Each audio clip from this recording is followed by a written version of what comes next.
C'est une association qui œuvre dans le domaine de la préservation de la biodiversité. On s'est aperçu qu'on avait des joyaux inestimables en biodiversité dans notre région.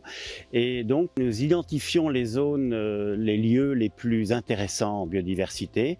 Et nous menons des politiques soit d'acquisition, soit de gestion durable de ces lieux.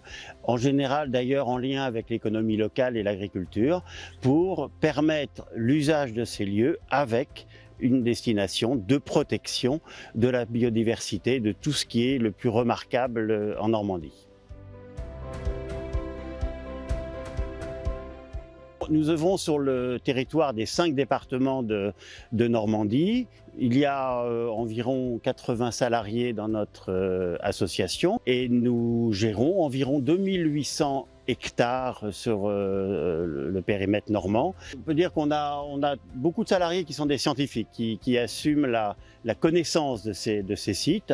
Nous avons ensuite des équipes opérationnelles qui assument la gestion de ces sites, leur entretien, le suivi des conventions avec des partenaires locaux, des chantiers participatifs avec énormément de bénévoles, un réseau avec environ 700 bénévoles, parce que c'est l'affaire de tous, la biodiversité. Donc cette équipe, elle est sur le terrain, elle est évidemment en relation avec nos partenaires financiers, parce qu'on a, comme toute association, nous ne vivons que de subventions et de subsides, nous ne faisons pas de profit. Et donc, à ce titre, il y a beaucoup aussi de travail administratif pour organiser et mettre en route tout ce mécanisme de protection.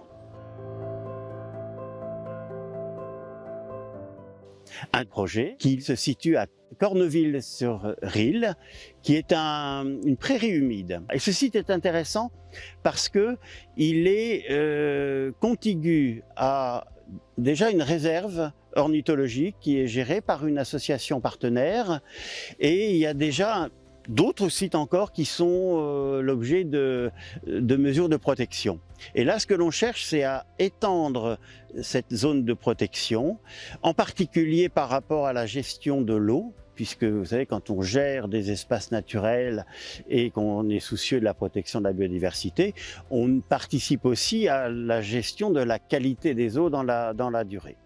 Donc sur ce site, qui est un pré donc qui doit être pâturé. On a déjà identifié et pris les accords avec un agriculteur qui va, en bio, assumer le pâturage de ce site, avec évidemment le concours de nos équipes scientifiques pour définir exactement les modalités d'usage pour que le terrain soit à la fois utilisé pour l'économie locale, mais aussi répondre à nos objectifs de protection de la biodiversité. Que les partenaires financiers, lorsqu'ils s'engagent à nous payer un site, ne le font jamais tout de suite. Il y a des fois plusieurs années de décalage entre le moment où l'engagement est pris et signé et où nous touchons réellement la subvention. Nous avons besoin d'aide pour aller vers cette acquisition, amorcer celle-ci de façon à ne pas dégarnir notre trésorerie, parce que celle-ci ne pourrait absolument pas suivre.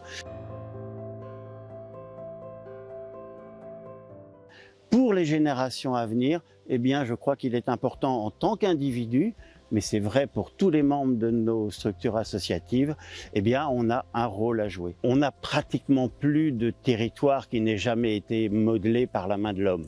Donc, on a aussi conscience que l'économie locale fait partie de cet enjeu. Donc, c'est un mécanisme participatif que nous cherchions. Kiwai répond parfaitement à ces objectifs. Et parce que Kiwai, c'est aussi l'implication de chacun, beaucoup de gens ont envie de faire quelque chose pour leur environnement, pour la richesse de la biodiversité, pour leur région. Et finalement, c'est une possibilité qui leur est là offerte d'être participatif de cette protection de notre biodiversité.